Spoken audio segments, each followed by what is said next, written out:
Hey, ladies and gentlemen, and then now we're up to vocabulary lesson 128 in the sixth part. And so, watch the video, and then this guy's gonna explain to you about this.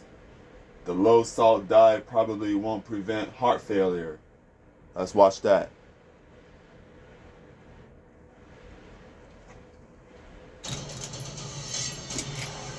The time is coming. Either you prepare to rule or you pray for her mercy. I am to inherit the Iron's throne. She will block my way.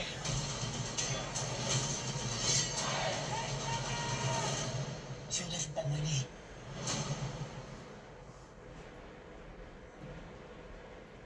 Despite a number of studies questioning the usefulness of very low-salt diets in the last few years, and not a few healthcare triage episodes, most major medical organizations continue to recommend them. We would assume that they do so from a strong base of evidence. But with respect to heart failure, there's a shockingly small amount of evidence. That's the topic of this week's healthcare triage.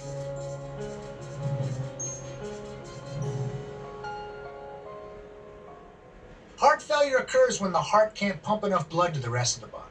About 5.7 million people in the United States suffer from it. Chronic high blood pressure can force the heart to work too hard over time, weakening it and leading to heart failure. Treatment usually involves trying to strengthen the contractions of the heart muscle with drugs, or reducing the volume of blood with other drugs like diuretics, or by reducing salt intake. Recently, researchers searched for randomized controlled trials that evaluated the use of reduced sodium intake to treat heart failure. In all the literature, they found 9 studies that involved 479 patients. One of them was published only in abstract form. None involved more than 100 patients. Overall, none of them were considered at low risk for bias. There were no data that showed that salt restriction reduced mortality or cardiac disease, affected whether someone was admitted to the hospital, or influenced how long they had to stay if admitted. Of 4 outpatient studies, 2 showed no improvement in heart function and 2 did. This is a minuscule amount of data on which to base strong recommendations. An accompanying editorial written by Clyde Yancey, a professor of cardiology at Northwestern School of Medicine, noted that 0.3% of the studies that looked at sodium restriction and heart failure were of sufficient quality to be included in this systematic review. We need better research, and some of that may be on the way. The geriatric out-of-hospital randomized meal trial on heart failure randomly assigned 66 patients to home-delivered low-salt meals after hospital discharge to study how well they worked. Its findings are pending. Another study, still continuing, has randomly assigned 1,000 people to usual care or a very low sodium diet, 1,500 milligrams a day, what the American Heart Association recommends for most adults, to look at outcomes related to heart failure. Until then, some will argue that there's little harm from these recommendations, so why not continue them? One reason to stop them is that there's a risk of emphasizing salt avoidance at the expense of other, potentially more useful diet measures when we really don't know what's best. For example, the Agency for Healthcare Research and Quality examined the effects of both sodium and potassium intake on health. It reported this year that lower sodium intake most likely reduces blood pressure, but it also reported that increasing potassium intake most likely has the same effect, because consuming more potassium causes you to excrete more sodium in your urine. Of course, excess potassium has its own risks, and any major dietary changes should be discussed with a physician. We are not giving you medical advice. Other systematic reviews find that an increased intake of fiber is associated with a lower risk of heart disease. It's important to note that we also lack a strong evidence base from randomized controlled trials where potassium and fiber are concerned. But recommendations for those diet changes don't seem nearly as vocal or as strident as the push for salt reduction. The larger point is that if all these lack strong evidence, we should admit it and make our advice more equivalent and appropriately less confident. Or we could push for more healthy, holistic lifestyle changes in general, while acknowledging that, yes, people who consume large amounts of sodium might benefit from cutting back. We could advise people to exercise regularly, which has an enormous evidence base, and to eat more healthfully overall. Both the DASH, or Dietary Approaches to Stop Hypertension diet, and the Mediterranean diet have been associated with lower rates of heart failure. Such diets may affect more than just salt, but they certainly would benefit from more controlled trials to prove their worth. In his editorial, Dr. Yancey writes bluntly that the evidence for sodium restriction is, and I'm quoting, vacuous, lacks depth, and in some cases lacks integrity. He adds, the first step is not a call for more trials, but a retreat from an unbridled and potentially harmful insistence on rigorous sodium restriction in those with symptomatic heart failure. Unfortunately, this exhortation could apply to more than just this one instance. Whether it's our consumption of fat or meat or sugar or even salt, it seems the assurance with which we speak should match the quality of evidence behind our recommendations. Hey, do you like the show? Helps if you like it down there or even subscribe to the show. We love that. But another good way to support the show is a subscription service called Patreon.com. Patreon allows you, the viewer, to donate any amount of money you like, even $1 a month or more if you want, it doesn't really matter, to help support the show and make it bigger and better. You can go to patreon.com/healthcaretriage. And while we got you, great merch at HETmerch.com and my book, The Bad Food Bible, still on sale in stores. Back to Patreon, we'd especially like to thank our research associate, Joe Sevitz, and of course, our Surgeon Admiral, Sam. We really appreciate the support.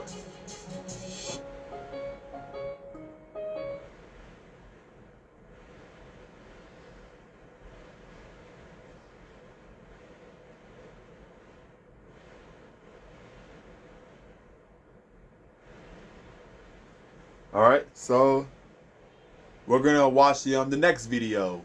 Hi, welcome to Kelly the Nurse. Today we are going to talk about low sodium breakfasts. All In right. general, Guess we can watch that. Hi, welcome to Kelly the Nurse. Today we are going to talk about low sodium breakfasts. In general, breakfast is going to be the easiest food that you're going to have. It's going to be low in sodium. In other words, breakfast foods traditionally, with some exceptions, are pretty low in sodium. Today I want to talk to you a little bit about some traditional options. First things first, yogurts, Greek or the regular, better tasting kind in my opinion, are all very low in sodium. These kinds of yogurts here have 95 milligrams. You can have a piece of peanut butter toast, a yogurt, and a piece of fruit, and that is a perfect low sodium breakfast. That also happens to be pretty good for a diabetic. Diabetics would have to adjust that a little bit. That's a little too many carbs. You got to boost up the protein so you can have a boiled egg or eggs of any kind with a little yogurt, something like that. The next thing I want to show you are eggs. I have come to appreciate eggs like I never have. I don't like eggs. I didn't eat very many growing up. But eggs are one of the best foods there are. Number one, they're affordable. Number two, they have tons of vitamins and minerals, lots of protein, 0 carbs. They are about 60 to 70, 80 maybe on a very large egg, milligrams of sodium per egg. So eggs are not sodium free, they just happen to be very low. Eggs are low enough in sodium that you can have a couple of eggs every morning with either a couple of slices of thin sliced bacon. Thin sliced bacon for 2 slices is about 260 milligrams of sodium. Sausage, unfortunately, is higher. So bacon and eggs is a breakfast that you can have if you're following a low sodium diet. You just have to be careful not to add things like a couple of pieces of toast to it, because then it's going to probably push you over the 500 milligrams. You want to try to keep most of your meals in that amount of sodium. So bacon and eggs is fine. Bacon egg toast might be a little high. There is a lot of information about cholesterol. Well, I have a cholesterol problem. I'm not supposed to have eggs. Please talk to your cardiologist, because I believe that some of that instruction has changed. And we are starting to look at cholesterol and the cholesterol in eggs in a different way. So please always check with your physician to be sure, or the nurse practitioner or the clinic, and they can tell you the specifics for your particular health. But in general, eggs are easy to make, cheap to buy, last a long time, and very versatile and a wonderful source of protein for people following the low sodium diet. Remember bacon over sausage and limit it to 2 slices without the toast, and you could probably do this breakfast. Cereals like this are another excellent choice. Diabetics are going to have to pair that with a protein. Once again, a little hard-boiled egg with a little bowl of cereal. Please watch the serving sizes on that bowl of cereal.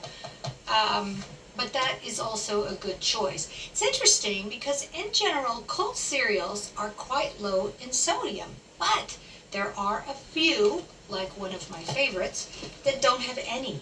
Frosted Mini Wheats is delicious, and there's no sodium at all. Raisin Bran is also delicious, very healthy, with 200 milligrams of sodium in a serving, which is 1 cup. So look at your cereal labels, but in general, unless you go to the really, really bad unhealthy kinds, they're all going to be probably all reliable for you following the low sodium diet. When we get into pancakes and waffles, no can do. Waffles and pancakes have baking soda. They are light and fluffy. They rise. They're delicious. That rising and the light and fluffy takes sodium to do that in the way of baking soda. So just to give you an idea, this 1/2 of a cup, which would make you one delicious waffle, is 800 milligrams. 800 milligrams of sodium. And this is another great thing to point out a couple of times. The food labels, some of the important stuff is right down here nowadays, but unfortunately, if you turn it over to the side, it still says 800 milligrams in 1/2 a cup of waffle batter.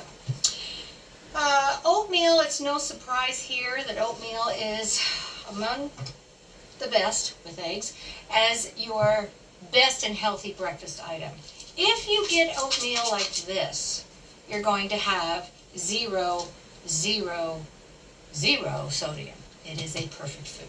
If you take this perfect delicious food and you mix it up with some flavors and bits and pieces of apples and cinnamon, you're going to increase the sodium to 200 milligrams in 1 packet. That makes about 1/2 a cup of oatmeal. So if you take 2 packets like I do, you're going to have 400 milligrams of sodium for your breakfast. That's not that bad. It's just that when you take this to this, you're going to add sodium. Sometimes these packets have about 75 milligrams of sodium, but I looked very hard to find the highest sodium packet of oatmeal, and the one that I found anyway was this delicious apples and cinnamon. So when you're talking about your breakfast, think about, if you can, limiting the sodium for that breakfast maybe below 500. Because you can save a little bit of sodium for higher meals like lunch, which is often notoriously high in sodium, or even dinner. So breakfast is going to be the meal of the day that starts your day out right, and starts your day with the lowest sodium meal of the day. Thank you for watching. Kelly the Nurse.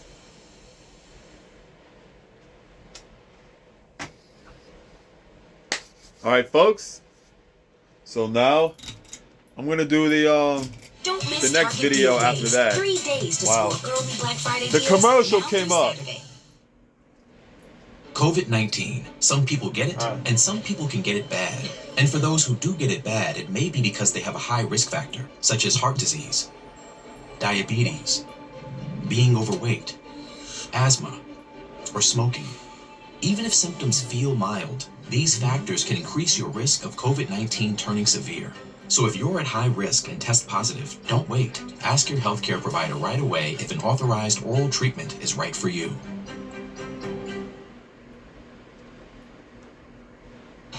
Flave City. All right, we'll save that. Wow, I can't believe that it can happen to those things. COVID-19, the heart risk, getting a heart attack, smoking and eating bad foods and start gaining weight. That's crazy. Well, see ya.